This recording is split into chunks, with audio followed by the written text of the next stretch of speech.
cây cần lung min lên tu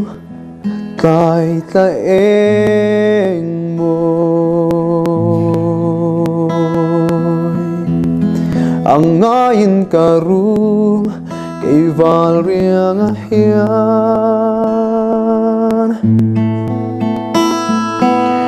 ka au ni tin pan lai ro lai hun te kiran nan moi lo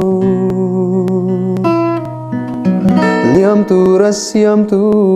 ruan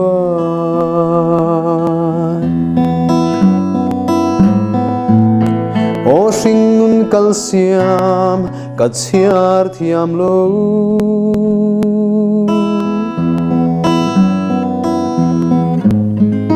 pham khuan loi la Lunglên kiang em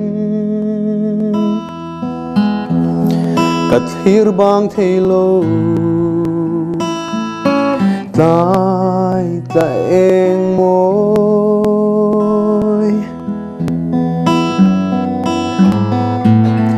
amoi ngei Lunglên ti zual tura'n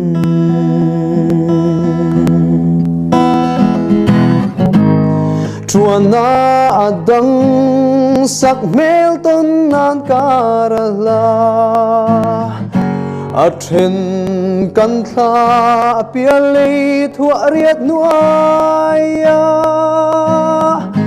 to khom ni om thei to nem mo pialian her chuak le mai se pan lai nun thiang lim